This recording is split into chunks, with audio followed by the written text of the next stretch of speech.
Good morning, coffee moaners. Good morning, Saturday moaners. What am I talking about? It's a Saturday. It's coffee moaning time. God, yesterday I had a coughing fit because I was speaking so much. Poor old Maddie looked at me and she was like, Dad, are you all right? What's happening? Big-hearted. It's a tangled heart, though. It's a tangled heart. I have a tangled heart. We all have tangled hearts. If you're in any way vaguely humanitarian, got a heart. Some people haven't got a heart.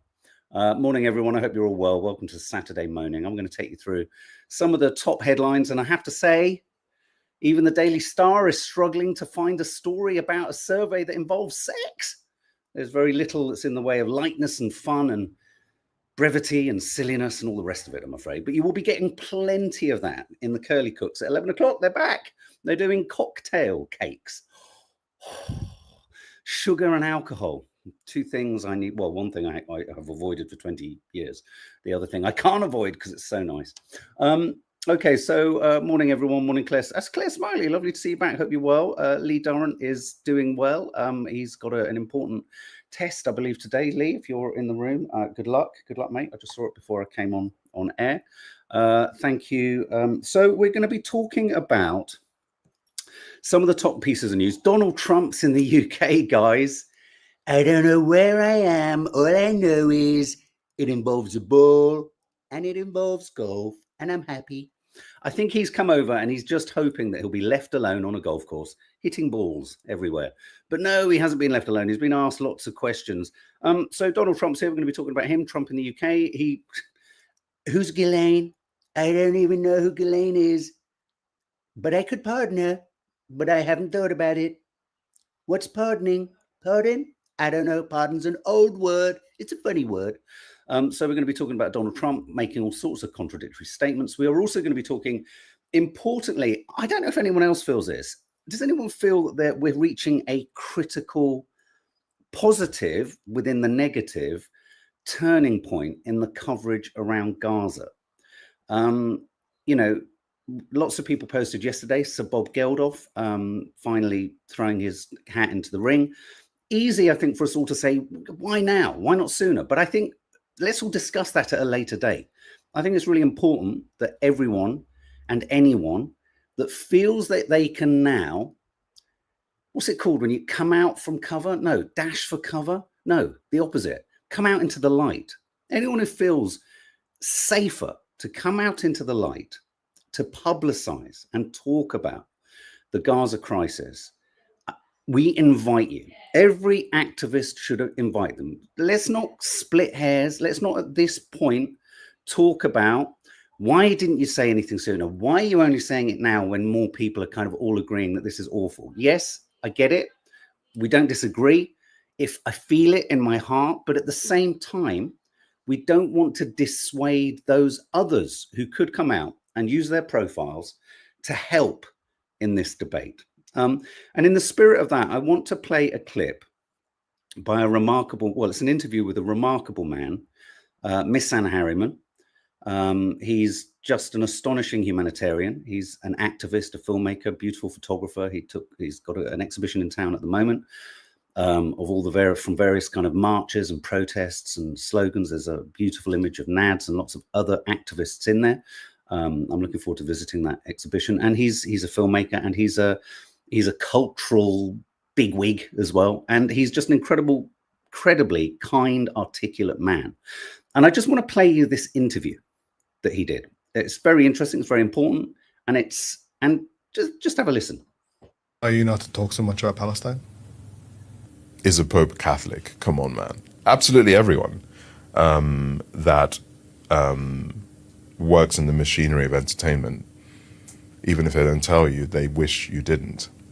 And I want to also be proof that you can thrive as a filmmaker, as a photographer, as a storyteller, whilst not losing your soul, because what's it worth? You know, I think of Khaled, what's it worth? Life is fleeting. One day he'll be an old man. What's he going to be remembered for? You know, celebrities are one thing, but there are celebrities that are ambassadors to children's charities. Just so I'm very clear. The charities do one thing: protect children when they're in danger. I am an ambassador of one, Save the Children. The two big ones are Save the Children and UNICEF. One I will name is David Beckham, huge ambassador for UNICEF. And if he hears this, David, I beg you, this isn't about rage or finger pointing. I beg you, you have children, you have raised children, you've just been knighted, you have unspeakable wealth. Be the voice for the children of Gaza. This is the biggest tragedy of the human condition in our lifetime. And for those of us that choose to represent the protection of children and choose to remain silent, I beg you, tomorrow, do something about it. And if you need help in articulating it, I will do everything in my power to give you the data points, to give you the cadence and language that's gentle and doesn't offend those you are afraid of.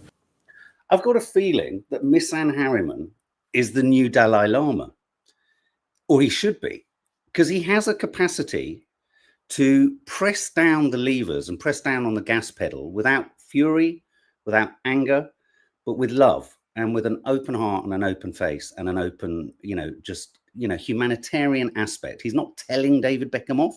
He's not shaming David Beckham, but he's just saying, please just step towards the light. And I think, as and if people do step towards the light, one has to embrace them. Splitting hairs and getting all kind of egregious and aggrieved about whether they have and whether they should and all this kind of stuff. I get it. But we need everyone, because I feel we are at a point. I feel we are at a tipping point. And that tipping point includes the fact that Keir Starmer, as many of the papers are reporting, is under extraordinary pressure from within the Houses of Parliament, cross-party support. I think a third of all politicians have now demanded that he recognise the state of Palestine. Now, I'm split on this topic of recognising the state of Palestine, because when you have a barbaric terrorist regime like that of Israel, no amount of recognition of the state of Palestine is necessarily going to change the Israeli foreign policy or their agenda or what they're doing in Gaza. It's symbolic, but symbolic is still important. Symbolic is still significant, and it's certainly significant when Britain at the moment is still only one of, I think, about 7 or 8 countries that doesn't recognize the state of Palestine. So the papers are reporting cabinet ministers and a third of MPs call on Starmer to recognize the state of Palestine. The Guardian today is reporting that 3 diplomats told Reuters 7 minutes ago that Macron had to go it alone to recognize a Palestinian state, as London did not want to face the wrath of the United States. This is literally breaking news right now. We all wondered, didn't we? Why isn't Starmer moving on this? And unfortunately, I hate to say it, the reason Starmer isn't moving is, listen, it's the squeaky sound of the latex gimp suit. And I know people find that analogy, well, my mother does, a little bit unpalatable, but it's the most accurate. Call in the gimp. Keir Starmer has gimpified himself. He's gimped himself and gimped our nation in the shadows of Trump. So when Trump stands there in front, in Scotland saying, you've got a great deal, you've got a liberal prime minister, but, you've got a great deal. We got a great deal because behind the scenes, Starmer said, of course, Donald, we won't recognise a Palestinian state, Donald. We won't do that, of course. We'll do whatever you need, Donald. Please hit me again, tie me up in a corner and tickle me with a feather duster, please. So the Guardian is here reporting that a French diplomat, 3 diplomats have told Reuters today, this morning, that Macron decided to go it alone in recognising a Palestinian state because London didn't want to face the wrath of the US. Quote, it became increasingly apparent that we could not wait to get partners on board, said a French official. If there is a moment in history to recognize a Palestinian state, even if it's just symbolic, then I would say that moment has probably arrived. Who else would agree? I mean, one of the lines that's often trotted out by the British government is, We will do this at a point and at a time that it's most appropriate, both for the Palestinians and also the peace process in the Middle East. I think, I mean, I'm not a huge advocate nor fan of Wes Streeting, but I think he was the one who, in the cabinet, the British cabinet, said, if we're not too careful, by the time we acknowledge a Palestinian state, there won't be a Palestinian state. Alison Barber, you're absolutely right. It's a trap, but it will give rights at least. So a couple of things. Why do I have mixed feelings about the recognition of a Palestinian state? I don't have mixed feelings about recognizing a Palestinian state. I have mixed feelings about our government using this as a microscopic step in the right direction that changes nothing on the ground to placate people who feel that we're not doing enough. Hi, Hattie. That's my fear, is that it will be used a little bit like the news is breaking. And I did an Instagram post yesterday about it because it struck me as so spectacularly evil of Israel that they have now, in a passive aggressive fashion, turned around and said, well, any of you countries that want to get aid in, the suggestion being aid isn't really needed. The famine is a Hamas construct. Don't believe the press. But if you really feel the need to get aid in, you can airdrop it. You can airdrop it. Just such a sort of, oh, that sounds so simple. And I guess to some people, that sounds like, well, better some aid than no aid. And that's certainly something that a number of the papers are beginning to carry today, is that the RAF apparently are to drop aid into Gaza, as Starmer calls starvation indefensible. Work is underway between the UK and its allies, diplomatic sources tell the iPaper. They're negotiating with Jordan to potentially do some food drops into Gaza. Now, the issue with this is, this is where I have a real concern with Starmer rushing to this as another possible solution. It's another way of being able to say, in some small way, we're doing something and we've heard you. When actually what it does is, keep the analogy of Israel being the temperamental, tyrannical teenager that keeps misbehaving.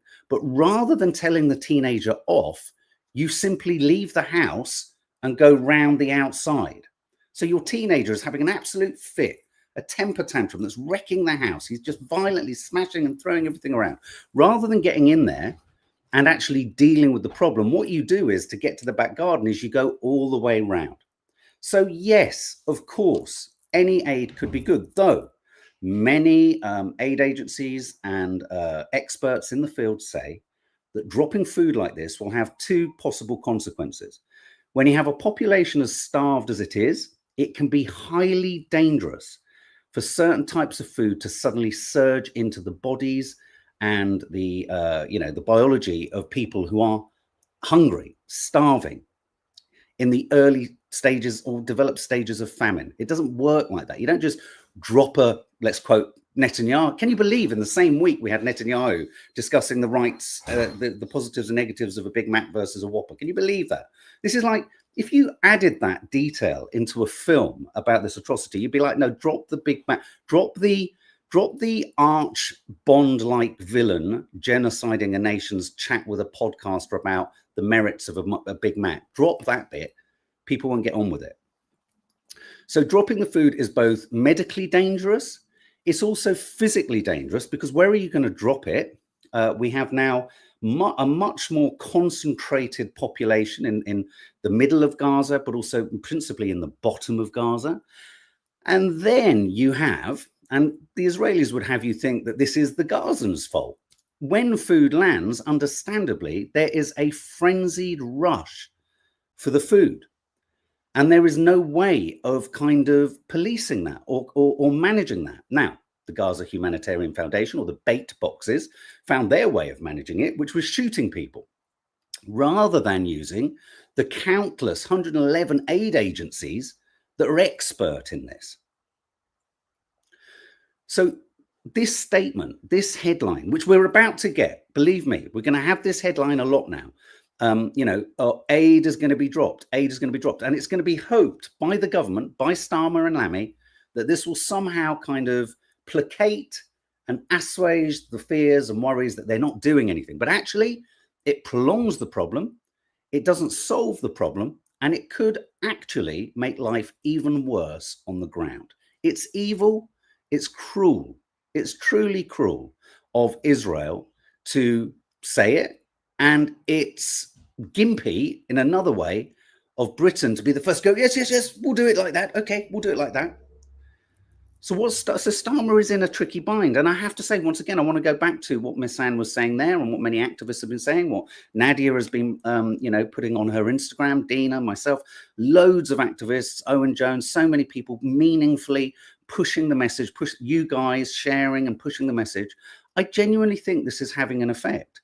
I also think supporting the new party of Jeremy Corbyn and Zara Sultana is having an effect. It's rattling the government, it's rattling the establishment. And I think that is resulting in the potential for change. I just want to play, this was footage. I'm going to turn the volume down a little bit on it because it does become a bit grating, but that's the point in a sense. This is footage that happened last night in Downing Street.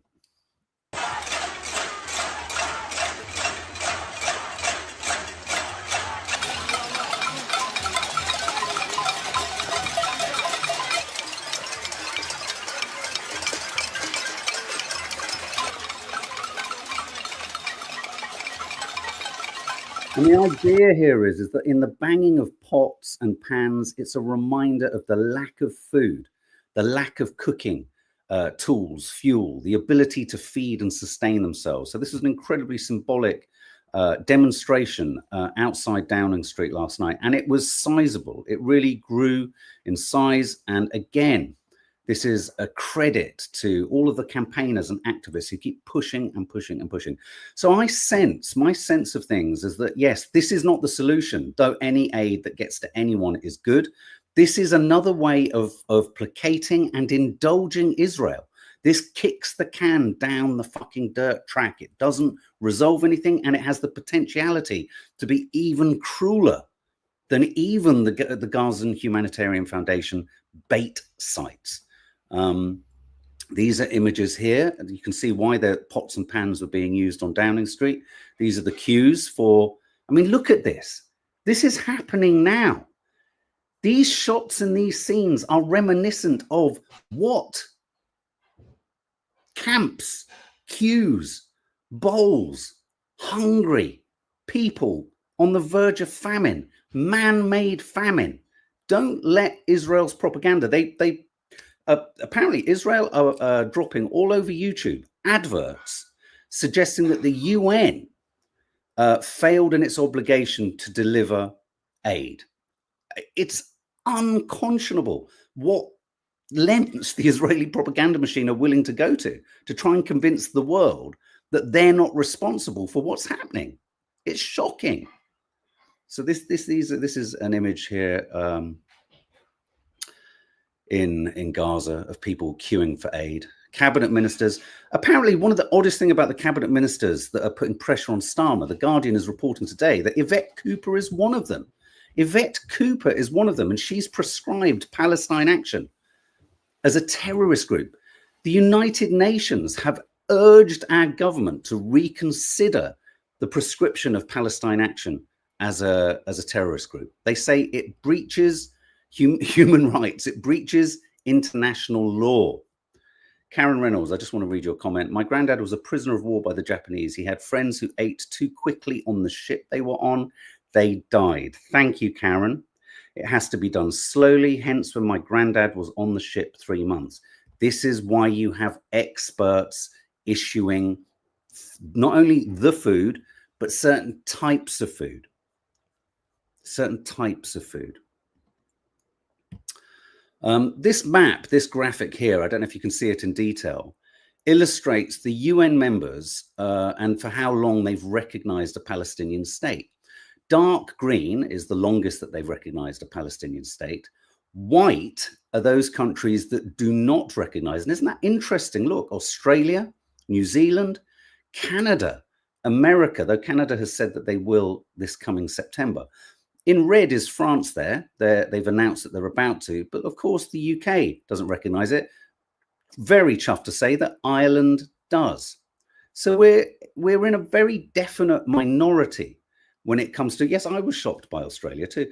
We're very much in a minority of English-speaking nations that don't recognize a Palestinian state.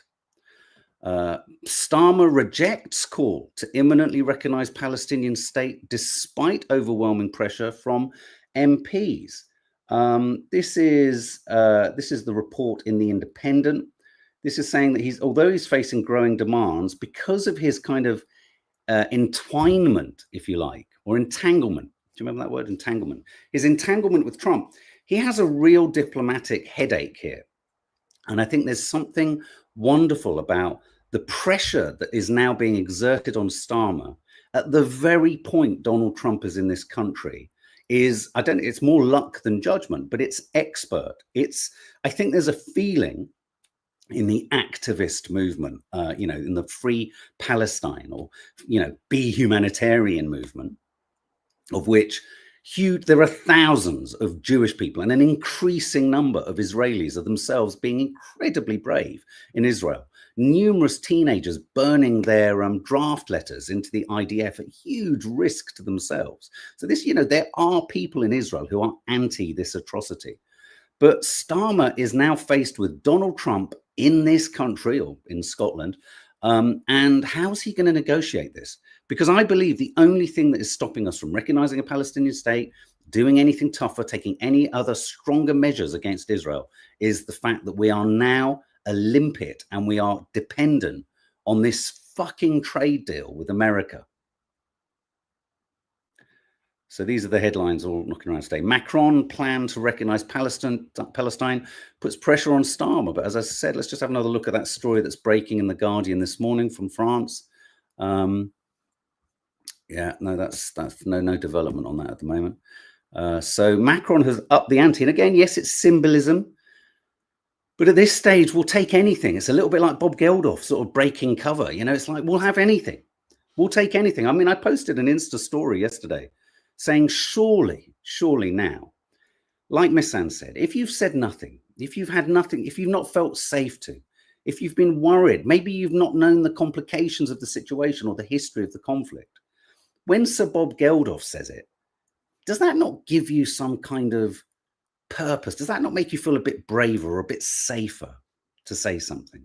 Surely, if Sir Bob, I mean, I know it shouldn't take a celeb, but if Sir Bob does it, can't we? This is just one of, I can't even begin to explain to you the images that we're seeing, the images that are coming through from the charity that Nadia's an ambassador for, Children Not Numbers. It's just hideous. Children Not Numbers are talking about the fact that even their teachers, their staff, people trying to educate and look after kids out there, they are all going without meals. Most adults are not having meals and are selecting when to eat. They're having to ration profoundly. Severe malnutrition in under fives has now tripled at Gaza City Clinic charity, Gaza City Clinic charity reports. And yet you still have the Heritage Minister of Israel saying we must starve all civilians. I mean, we now have ministers demanding the starvation of a civilian population. That is enough to justify not sanctions, but a military intervention by other countries. I genuinely worry and I genuinely believe that when I say peacekeeping, I don't mean the UN, someone somewhere elsewhere needs to take some kind of firm position to protect innocent civilians. Because you have the Heritage Minister. The Heritage Minister, let me see if I've still got it on my stories, and the quote by Ben-Gvir, which is just, I posted it yesterday. It's just unbelievable. Some of the things that these guys are saying still. I just can't believe it. I think it might have gone from my, oh no, here we go. So Ben-Gvir said, in reality, there is no famine in Gaza. If they were hungry, they would have returned the hostages. I support starving Gaza. That's what he said. That's what he said. These are further images of families, children trying to get water, trying to get food. This is what Donald Trump had to say about Macron potentially recognizing Palestine as a state. Kind of a guy. He's okay. He's a team player, pretty much. But here's the good news: what he says doesn't matter. It's not going to change it. What he says doesn't matter. What he says doesn't matter. Okay, whilst we're on Gaza, and then we're going to move towards Trump and Epstein, I just want to play you this interview with a former Gaza Humanitarian Foundation worker. Okay. The Israeli Defense Forces shooting at the crowds of Palestinians. I witnessed the Israeli Defense Forces firing a main gun tank round from the Merkava tank into a crowd of people, destroying a car of civilians that were simply driving away from the site. I witnessed mortar rounds being fired at the crowds of people to keep them controlled. As a professional soldier with a very long career, what was your professional opinion of what was happening? My professional opinion of how the sites were established was what I would describe as amateur. Inexperienced, untrained, no idea of how to conduct operations of this magnitude. That would be my most benign assessment. It's like it's like the GHF bait stations are run by the same ICE people who are pulling people over in cars, smashing windows and dragging them off to kind of detention centers. It's just quite shocking, isn't it, what we're witnessing around the world? And do not for a minute think that if reform gets in this country, we will not be witnessing exactly the same ICE tactics with migrants in this country. We, for a fact, will. Farage will replicate the same processes, I guarantee it. I mean, the problem with this crisis is there is a constant surplus of clips and quotes that both outrage, that then express sympathy for your position, that you're like, oh my God, I need to play that, I need to play that. We are forever spoilt for choice with quotes. I want to play this interview with Mahmoud Khalil, who was obviously detained at the Columbia University protests. Whilst he was being interviewed on CNN, the same question asked, do you condemn Hamas on October the 7th? Here, though, do you specifically condemn Hamas, a designated terrorist organization in the United States, not just for their actions on October 7th? I condemn the killing of all civilians, full stop. But what I don't want to get into is no, I am very clear with condemning all civilians. I'm very straight in my position in that part. But it's disingenuous to ask about condemning Hamas while Palestinians are the ones being starved now by Israel. It's not condemning October 6th, where 260 Palestinians were killed by Israel on before October 7. So I hate this selective outrage of condemnation, because this is not, this wouldn't lead to a constructive conversation. And this is also like what we want to deal with is the root causes of why that happened. And it's in no way anyone can justify the killing of civilians. Just to be clear, Mahmoud, we did ask about, we've talked at length about your views, of course, on the Palestinians, but it is fair to ask you about whether you condemn Hamas, because the Trump administration has claimed that you are a Hamas sympathizer. So it's very important to actually ask that question in this broad conversation. Yeah, I simply asked and protested the war in Palestine. That's what I did. That's my duty as a Palestinian, as a human being right now, is to ask for the stop of the killing in my home country. And that's consistent with who I am. I'm a firm believer in international law and human rights. Yeah, that's enough. I'm a firm believer in international law and human rights. It's like for every person who forever asks, do you condemn October the 7th? Just answer them with, do you condemn the murder of Palestinians prior to October the 7th? And do you condemn the genocide since October the 7th? Just answer. If they're willing to answer one of either of those two questions, you can answer the question about October the 7th. Selective outrage, DP. You're absolutely right. Trump said horrible migrant invasion is killing Europe. He's over here doing the job of Nigel Farage. Let's hear it from the big orange man himself. Things I could say, but on immigration, you better get your act together. Well, you're not going to have Europe anymore. You got to get your act together. And we, you know, as you know, last month we had nobody entering our country. Nobody. Shut it down. And we took out a lot of bad people that got there with Biden. Biden was a total stiff. And what he allowed to happen, but you're allowing it to happen to your countries. And you got to stop this horrible invasion that's happening to Europe, many countries in Europe. Some people, some leaders have not let it happen. And they're not getting the proper credit they should. I could name them to you right now, but I'm not going to embarrass the other ones. But stop. This immigration is killing Europe. And the other thing, stop the windmills, killing the beauty of your countries. And the other thing, stop the windmills. The man's brain is the oddest piece of circuitry. So odd. I just want to say, so I'm just going to kill the audio on that. I just want to look at the title there. So what's he saying? Immigration is killing Europe.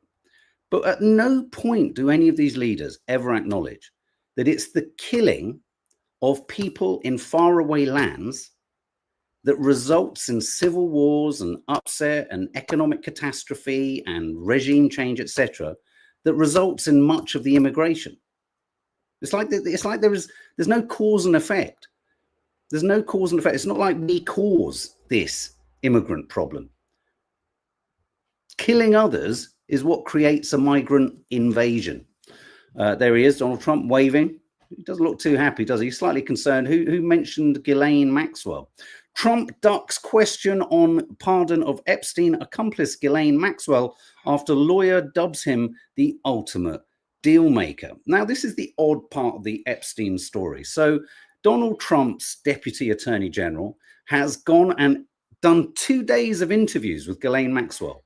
Let me explain to you in no uncertain terms. They are priming her to say only certain names.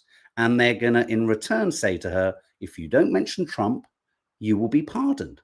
It's as simple as that. The cover-up is happening. The cover-up is before our very eyes. And I'm curious to know how many people will settle for this, will be satisfied with this. Anyway, Donald Trump was asked about this. And I just think, have a really, really close listen to what Donald Trump says when asked about Ghislaine. On the one hand, he says, I haven't thought about her at all. I don't even know who she is, but I kind of know who she is. And I haven't thought about pardoning, but I could pardon her. And I don't know about any lists. There are no lists. And then he lists all the other possible people that potentially the Deputy Attorney General has said to Ghislaine Maxwell over the last 2 days, throw this lot under the bus. And that's not to say that they all shouldn't be. This is, I think, this is the transactional deal that I think Trump's going for. If Ghislaine spills the beans on all those people that for years Donald Trump and the MAGA movement have thought and said they must be on the Epstein files, will that be enough to eclipse his own culpability? But have a listen to this. What are you hoping that they get out of that? I really have really nothing to say about it. She is being talked to by a very smart man, by a very good man, Todd Blanche. And I don't know anything about the conversation. I haven't really been following it. A lot of people are asking me about pardons. Obviously, this is no time to be talking about pardons. But a lot of people have asked about pardon. This is just not a time to be talking about pardons. Todd will come back with whatever he's got. You're making a very big thing over something that's not a big thing. You should be talking about, if you're going to talk about that, talk about Clinton, talk about the former president of Harvard, talk about all of his friends, talk about the hedge fund guys that were with him all the time. Don't talk about Trump. What you should be talking about is the fact that we have the greatest 6 months in the history of a presidency. So he did a pretty good job of going from not knowing much to knowing virtually everything other than himself. Oh, sorry, I don't know what happened in the kitchen there. Democrats request a copy of Epstein's birthday book that reportedly contains Trump poem. Trump, I'm allowed to pardon Ghislaine Maxwell, he says, after admitting he's never really thought about pardoning her. Curious. Ghislaine Maxwell may reveal the truth about Trump's encounter with 14-year-old Epstein victim who testified at her trial. Curious. Curious gets curiouser and curiouser, doesn't it? There she is. So odd that we're now going to trust the statement and the list and the information that spills from a convicted sex trafficker, paedophile supporter. Amazing. And that's where we're going to leave it. In 20 minutes, we're going to be curly cooking. It's cocktail cakes, which is lovely. Please like this live if you liked it. Subscribe if you haven't. Please share and keep the pressure up, because genuinely, honestly, guys, I feel like things are moving. It feels like things are moving in the right direction, though always there are lurches in the wrong direction. The AIDS situation is sinister and evil in a different way.